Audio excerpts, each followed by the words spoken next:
well, they are the defending champions. Probably should have tried defending because chasing has not worked out for them today. It was a good power play. Perhaps you could say a good first 10 as well. But chasing 202, well, that's what they needed for a win. England has fallen short by 36 runs. So it's not just a loss, it's a loss by a very big margin, which could trouble them later. We'll talk about that in just a moment. That and a few other things to discuss here on Cricbuzz Live. I'm Gaurav Kapur. With me, Harsha Bhogle and Joy Bhattacharya. What would you make of this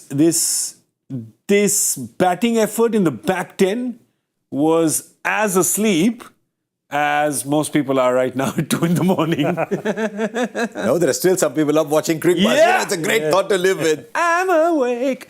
They missed 2 performances, little performances. Sometimes you look back, Marcus Stoinis made 30 or 17 balls. And Matthew Wade made 17 of 10. Yeah. So there's about 15, 27, 28 balls there, which is what England missed. And I think the turning point came when Buttler got out. Yep. Buttler gets out just 1 over short of the 10th over. They're 94 already by then. Yeah. And then see what happens in the back 10.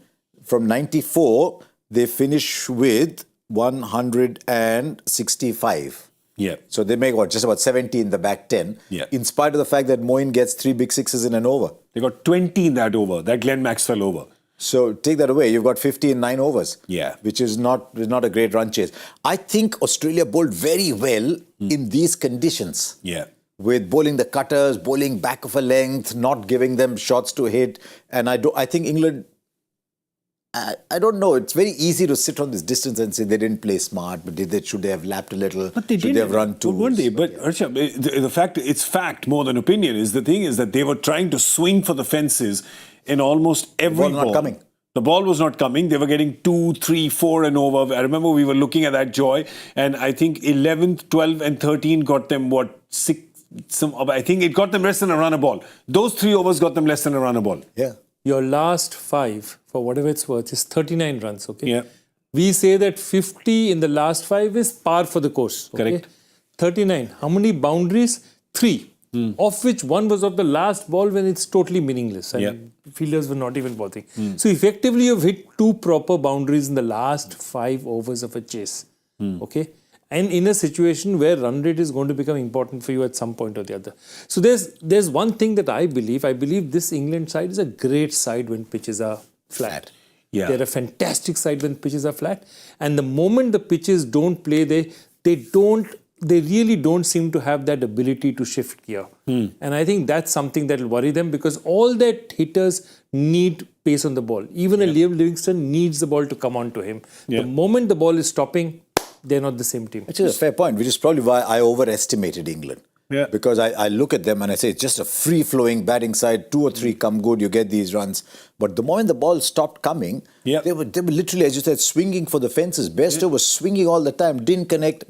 Brooks swinging, didn't connect. And so you look at that, Bairstow 7 of 13, Jacks 10 of 10, and Harry Brooks 20 of 16 only through in the last over with those couple of hits. Yeah. So they've got nothing there. Take those 3 sixes of Moeen Ali, they've got nothing at the back. Yeah. And this is something that won't go unnoticed. For a start, this 36-run defeat puts England in a touch of jeopardy. Yeah. But it will not have got unnoticed that is how England play if you take pace off. And I think the bowling figures tell a fabulous story. Over the last 2 years, without making it big song and dance, Pat Cummins has emerged as a very good T20 bowler. Yeah.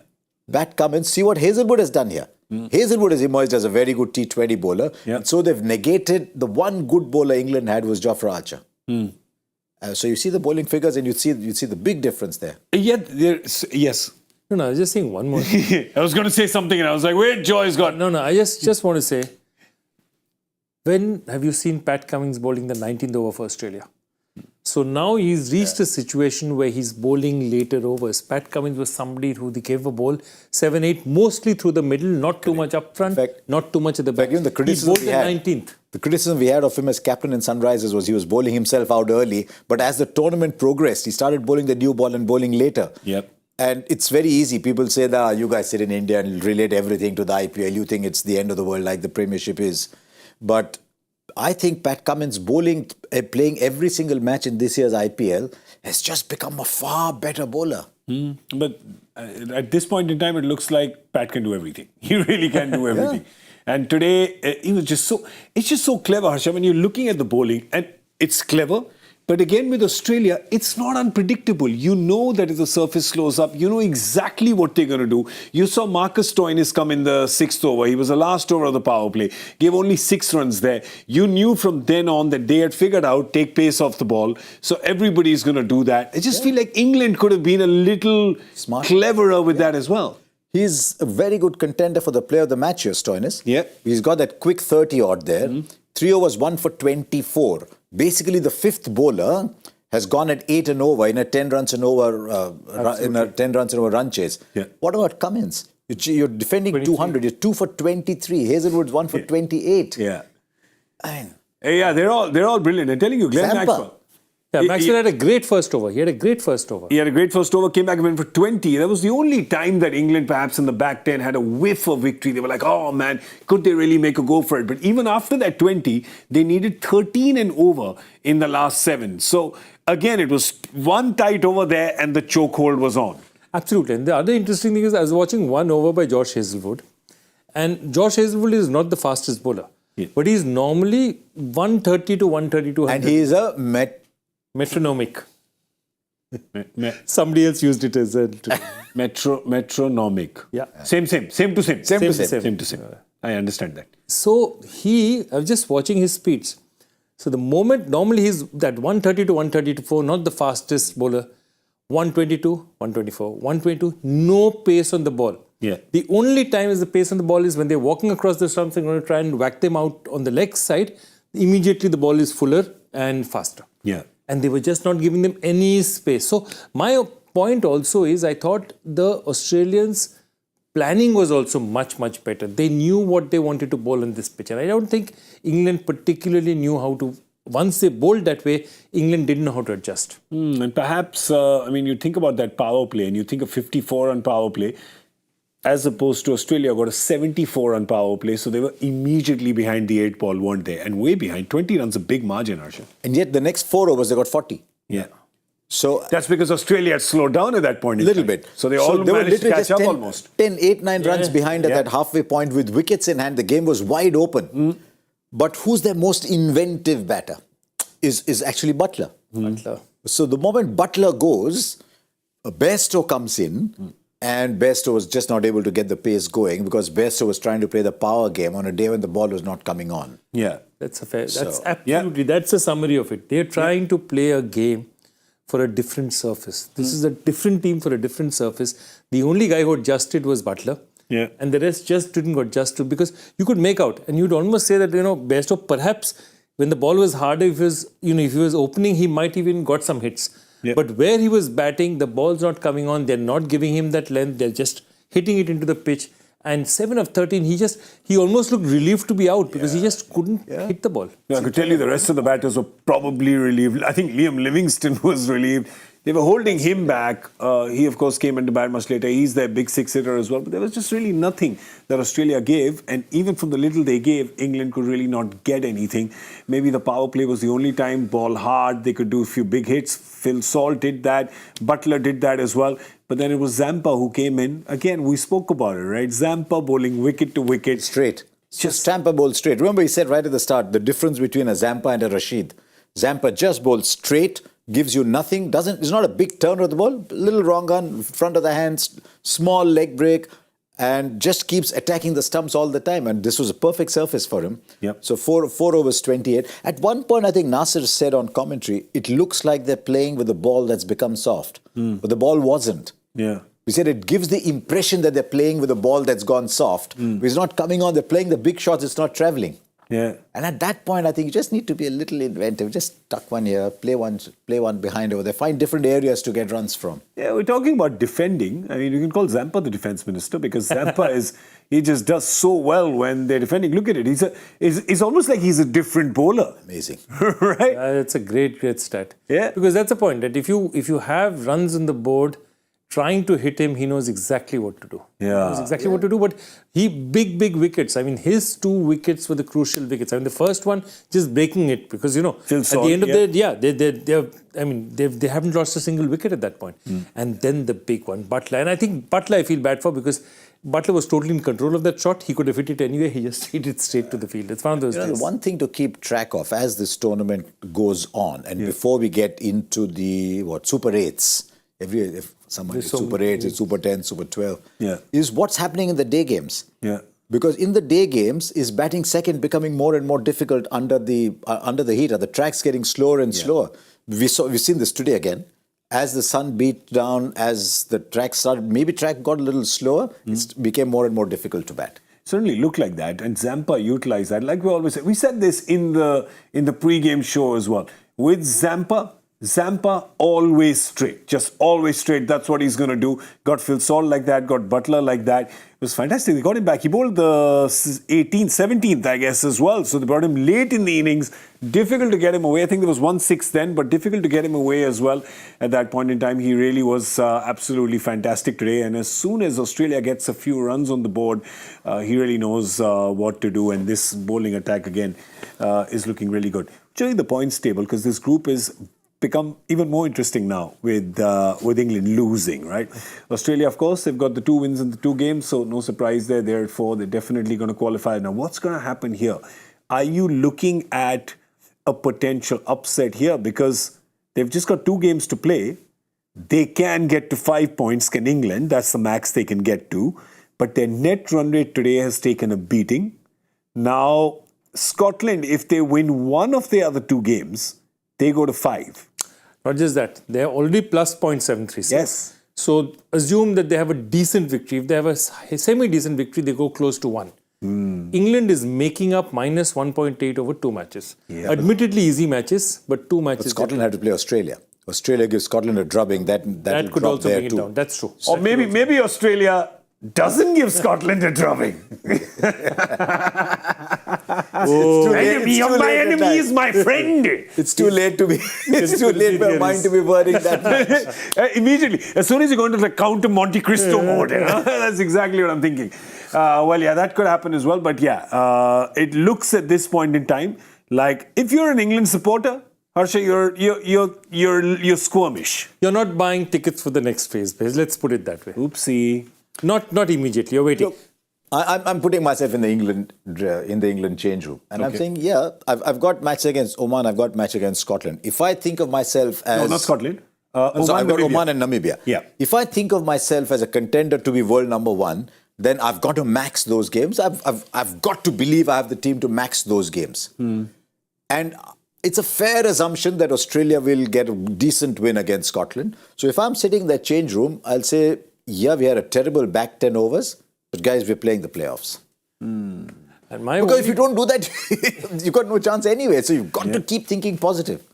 My only point is that the last match is Australia versus Scotland. Yeah. So Scotland will know how much they have to defend, not defend. They will know everything before they walk out of the pitch. That's all. Man. Having said that, there was a game in the 1999 World Cup where Australia playing the West Indies, and they took about 3 days to reach their target.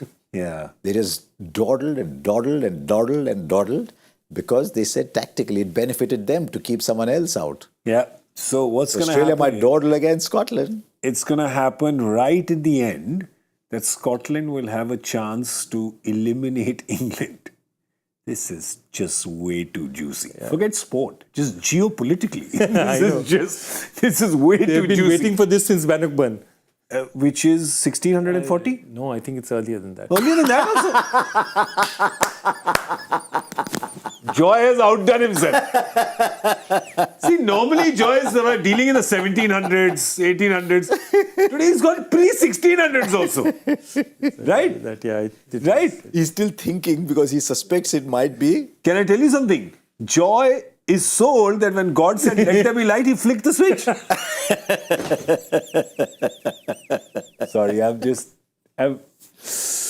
I've had that joke for very long in my pocket. I have to be honest, I've used that joke to at least 40 people previously in my life. It's a good one, though. It's a good one, though. It's a good one. It's worth repeating. It's a good one. When you're going to invoke the 1400s on the show, you're going to get that, aren't you? You're going to get that. Well, it's fun and games for us because, well, today is a stress-free day for us. But as Indian fans, tomorrow's not a stress-free day for us. And if you're a South African fan, today was not a stress-free day for you because who was South Africa up against? Netherlands. That's right. Netherlands, who tends to say no to South Africa very often, almost said no to them today, but South Africa managed to pull that one out today. Now, people may look at that and say, oh, what are you talking about? There was like 7 balls to go. You know, it could have been. This was not an easy win at all, Harsha. 3 for 3.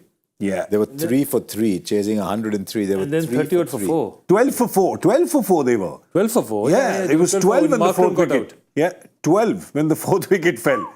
We, at that point in time, we genuinely thought that, we thought that Netherlands is going to do this again to South Africa, didn't we? Yeah, absolutely. And I thought the way, Stubbs, Miller, very important for them that Miller shows that he's in form. And Stubbs coming through as well. That middle order is firing. Yeah. Now, if they're top order, just get Quinton de Kock to do something. He just not get run out first ball. Yeah. Good start. I tell you. That would be a good start. Let's have a look at the points table in that group because that's looking interesting South Africa as well. at home. Sorry? South Africa. South Africa have beaten Sri Lanka. South Africa have beaten Netherlands. They'll beat Nepal. South Africa through. Yeah. They preceded as the number 1 seed, the D1 anyway. So South Africa through. Now that leaves Bangladesh and Sri Lanka. So Bangladesh have played just the one game. I think it's safe to say Bangladesh will beat Nepal. I'm not denying, Nepal has extraordinary support, but they're on their way up. They're not up there, they're on their way up, Nepal. So if Bangladesh beat Nepal, they're on 4, and Sri Lanka have a lot of catching up to do already before Bangladesh play Netherlands. Be interesting to see where that game is, the Bangladesh-Netherlands game, because if it's on a slowish, sluggish surface, then Bangladesh are looking already favourites for that one. So it's looking like South Africa, Bangladesh from that group. Well, if I've seen anything of the World Cup right now, I would be more inclined to say yes to slowish, sluggish surface. Yes, correct. More than no. Because Guyana has been slowish, sluggish. Barbados today, Australia made it look a little different. They're playing at St. Vincent. Is that what they're playing? St. Vincent and the Grenadines. Yeah, St. Vincent. It'll be the first game over there, so we will have no idea at all. Yeah. Normally, St. Lucia is the big batting surface. Yeah. It's the one surface where they get a lot of runs in the CPL. Yeah. But you don't know. I do Antigua also supposed to be a good batting surface. They said Barbados will be a good batting surface. Yeah, well, it was today for a bit, Okay. right? Just for a bit, but of course it deteriorated through the day. There was some other big news actually that happened. Well, not today. Was it yesterday? Was it day before? News? When did New Zealand lose? I have forgotten now. I think it was.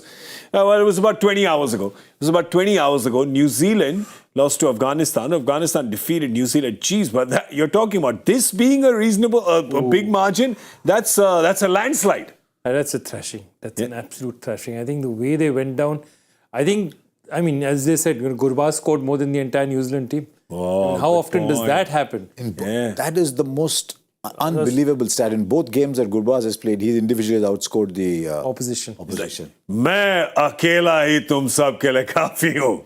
He's being like Mr. Bachchan, yeah? He's being like Mr. Bachchan in this. It sounds like a Bachchan. Main Rahmanullah Gurbaz. Main Rahmanullah Gurbaz. And he's played Afghans, right? That's right. Khuda Gawah. Yes, exactly. That's right. Oh, wow, yeah. I've got more. I'll stop. But because Khuda Gawah is your vintage. So. Yeah, that's right. That's my age. But I think with New Zealand as well, looked very, what I love to say, roosty. Yeah, roosty. They look roosty today, especially in the field. Those first 5 overs, it was like, I think everybody had butter on their hands. Exactly. And you're not used to that for a New Zealand team. Yeah. That's my point. The one thing that has been consistent about New Zealand cricket is they overperform in ICC tournaments and they feel like demons. And neither happened. And it's just a very, very slow start from them. And I think they'll look at themselves. And the other thing I want to say is that I think if you go on just that one match and how they play on this surface, how Fazil Haq Farooqi is bowling, Afghanistan look legitimate contenders at this point. He's got 9 wickets in 2 games. Yeah, Mark Waugh said he reckons they are semi-final contenders. They are legitimate contenders. As did Brian Lara. Even Brian Lara said that. Yeah. So if you look at, I'd love to see that table to see what New Zealand can do to climb out from the hole they've dug themselves in. I asked Dooley, I said, Dooley, just undercooked? He said, yeah, undercooked. I watched the game. I thought they were raw, not even undercooked. They were raw. So how do they climb out of here? They'll beat PNG, they'll beat Uganda. Their chance is they've got to beat the West Indies. They have to beat If they beat the West Indies, they get 6 points. 6 points should take them through because West Indies, Afghanistan becomes a big game too. But I mean, You could get a three-way tie at 6. You could get a three-way tie at 6. You win 2 out of 2. You end up beating one of the 2 favourites, which is New Zealand and West Indies, I'm guessing. And you know, no diss to Afghanistan here, but I'm guessing those were the seeds here. You beat one of them, you've got 4 points out of 2. Afghanistan are shoo-in to go into the next round now. Especially with the net run rate. If they lose to the West Indies, if Afghanistan lose to West Indies and finish with 6 points, you could get a three-way tie at 6 points. Yeah, in that group. But if you get a three-way tie with 6 points, you know, in net run rate, you don't see numbers like 5 and all. Yeah, plus 5 is in orbit. Correct. Yeah. It's something else. So I think even if there's a three-way tie at 6, I think all Afghanistan have to do is to beat the other team in that group. And I think Afghanistan have qualified. Yeah, PNG, that's all. So the question is, New Zealand versus West Indies and Afghanistan versus West Indies are now big games. Knockout games. They also didn't play any practice games. No, right? they didn't. New They Zealand didn't play any practice games. No.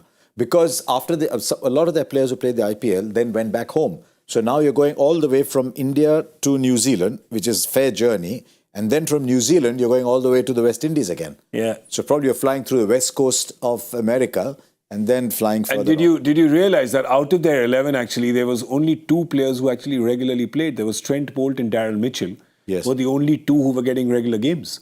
Yeah, but Glenn Phillips was just sitting around. Glenn Phillips, Kane Williamson, Devon Conway didn't play. Mitchell Santner. They're not getting a lot of games now. Yeah, so they were not. So there was only 2 Yeah, it there. was a very In fact, point. more Afghan players were getting regular games. Well, 8 of them. Apart from, Naveen Ulhaq, little bit here and there. Fazal Haq Farooqi didn't get that many games, but all the others. Yep. Umar Zai started off very well. Rashid and Gurbaz played played, regularly. Rashid, Noor.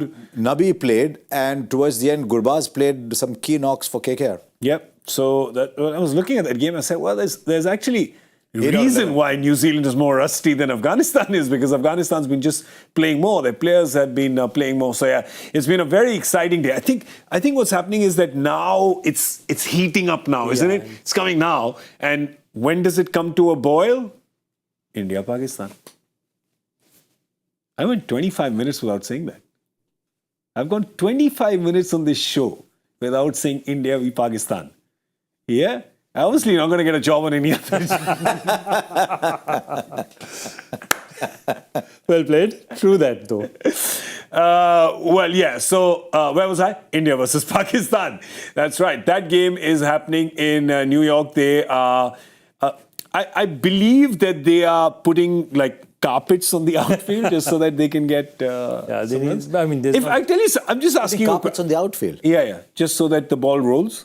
It just goes to the floor. I just want to ask you both a question. Red, right? Red, green, anything. Carpet? I'm fine. No, in which case the influencers will be there taking pictures. Stop it, behave yourself. I'll ask you a question, simple question, guys. If tomorrow happens to be one of those surfaces, one of those outfields, one of those games, which is a 100, 110 run game, what do you think the outpouring of grief will be with fans on both sides? No, I think, anyway, I mean, it is going to be outpouring of grief. I think, though, if I'm Pakistan, I want a dodgy surface. Because if I'm playing a team which at this point in time is in better form than me, I want a rubbish surface. I want the worst surface possible. That just improves my chances. Yeah, well, They've got to score runs on it too. Yeah. They've got to score runs on it too, because their bowlers might start to bowl better, but they've got to score runs on it too. Yeah, but I still have a better chance. I still the have same surface, by the way, Netherlands, South Africa. Now, as that game went along, even though it was a day game, I thought batting looked better. Yeah, it could. Towards the end, when Miller and Stubbs were batting, it started to look easy, but it could not have been easy. One team made 105, and the other team was 12 for 4. So if it becomes a 120 game, actually, I'm just imagining myself in either dressing room, and I'm saying, I don't care if it's an 80 game or a 220 game. Just give me the 2 points. Yeah. Good point. I'm just Not talking 2, about not the 1 fans. point, 2 points. Yeah, I'm just I'm just looking at the fans, right? I don't know if the fans want 100-run games. Especially people who've paid through their nose to get a ticket for that game. There's a friend of mine who's very well-to-do in life in the US, and he said, I paid through my nose to get tickets. And I said, your nose must be a big one. Because you can afford a lot. But they're all talking about how expensive the tickets were. They deserve a good game. And I just think on that surface, I mean, if you've got a wayward child will take a couple of years to become a good boy, right? Or good girl. Yeah. And maybe not even become that. Like, ask my parents. I know. It just constantly stays. It did not escape your attention that I was looking at you while I was saying That's true. But they've taken all the grass off. They've made it tried to make it as flat a pitch as possible. Yeah, a carpet. But it's still looking slow. Because there's no grass at all on it. It's like as I said, it's like the Western Expressway at 7 p.m. on a Friday night. Oh. Not moving. Stuck. Yeah, I was told that I heard these terms and people discuss stuff and, most of the stuff goes over my head. But somebody said that they've apparently picked all the grass and they've been rolling all day. So I don't know if I'm guessing the score is going to be high. All right, the Joy Factor question and answer coming right up. Here it is. As soon as he... Joy, get the words out. Come on, Joy. I'll do it. I'll do it. Bring the question. I can't take this. As soon as he retains his composure. Which cricketer has played over 100 tests and captained over 50 but has himself played only on a one-test captain? So his entire test career has been just two captains. Him and one other dude. Yes. And the Another other dude, legend. The other legend was Alan Border, and this man is Mark Taylor. Well done. Excellent question, because they went through a phase when, Alan Border became captain about 86, just after 86 King Hughes, thereabouts. yeah. And Ponting finished as captain about 2010, 2011. So for about 24, 25 years, they had... Four captains. They're just four captains. Oh. They had Border, Taylor, Waugh, Ponting. Yeah, they did. That's it. And I know that Joy's questions are always topical. So was this question about border because the match is India-Pakistan? Is that what it was? It actually started off, I'm trying to wonder, it started off with Australian greats, and I don't know where it went. No, when you become Joy Bhattacharya, we start searching for reasons that even Joy doesn't know. Yeah. Yeah, maybe it's just Taylor because he likes to stitch us up. That's what he does. Here's the answer. Well, you gave you the answer. Here's the winner. The first person who got the correct answer is... Sudeep Abhyankar. He's just caught one about a few days back. Well done, Sudeep. Do you remember him? I remember the name. Yeah? So you remember the name? Yeah. Okay. He's genuinely impressed. Sudeep, well done. It takes a lot to impress Joy. So if you've managed to do that, very well done. With the guessing game, all three of us got it right, but I think a special round of applause for the gentleman who got a bullseye. Well done, Mr. Harsha Bhogle. Look at his face. Hang on. Oh, I've come on the left side. It's my great ambition in life to move from the right-hand column to the left-hand column. That's all I want. And I've come to the left-hand column. But there's only one column that matters over there, which is the right side of the left column. It's the bullseye column. The first bullseye. Well done. Look at it. Didn't Sayami get a few last time? He's as smug as a bug in a rug. Look at it. I got a bullseye last IPL. A bug in a rug is smug. Smug as a bug in a rug. Bug in a rug. Yeah. Oh, okay. That's the saying. That's it. See, it's not like we only learn from you. You also learn from us sometimes. Of course I do. I'm just wondering why a bug in a rug is smug. There must be a story behind We'll it. talk to the bug. We'll talk to the bug and let you know. I think it must have come out in 1232 or something, Joy? 1232. In 1232, when the rug was invented, a bug very smugly walked into it. That's it. We're going to very smugly walk out of here. We're going to see you tomorrow. What time are we here tomorrow? No, Abhi, in a few hours. In a few hours. Oh, yeah, we're going to be at 7:30 because 7:30 p.m. It must be the shortest ever pre-show for an India-Pakistan game. We're only coming on half an hour before. Yeah. I'm thinking that maybe we should just do a slightly longer show, come at 4. Yeah. Yeah? Anyway, the production staff have been chained to their desks, so they can't leave tonight. So there's not enough time. So just put a few manacles in. You really have gone full 1400s, haven't you? Chaining people to their desk and all. Okay, before he throws us to the lions. Did they have desks when you were young? In your youth? Of course they did. Because Only they wrote with quills. The saber-toothed tigers kept climbing onto them, so we didn't have desks. Saber-toothed tiger. क्या क्या सुनने को मिलता है show पे आपको कभी सोच सकते हैं क्या क्या सोचो anyway we'll be here tomorrow at 7:30 p.m. Indian Standard Time. Mr. Bhogle, you'll be here with us tomorrow. Then Zahir Khan is here with us tomorrow. Dinesh Karthik is here with us. From his undisclosed location, I don't know where he's somewhere. He's I found out by the way. I'll let you know. No, I can't. Apparently I can't. Okay, sorry, I've said too much. I can't. We'll let you guys in on more secrets tomorrow at 7:30 p.m. You can see we're making an extra effort. We're not doing more than a 30-minute show, but we have got 4 people here in total. So yeah, there's going to be a lot of discussion here. To Harsha Bhogle and Joy Bhattacharya, my heartiest gratitude. Thank you, gentlemen, for being here today with us till, what is it, 2:30 in the morning? What is it? Jeez. 2:37. अब क्या जाना sir, अब यहीं बैठ जाते हैं क्या है? अभी तो आना है थोड़ी देर में, क्या जाएंगे? I have a flight Did ticket. you see how long it took for Joy to tell the time? Because in 12:32 he didn't have these timepieces, so it was. You know why? She was looking for his sundial. Okay. Let me calculate the time. It ran out All of right. mud. It ran out of mud. From Harsha Bhogle, Gaurav Kapur and Copernicus, it is good night for today. Bye-bye. We'll see you.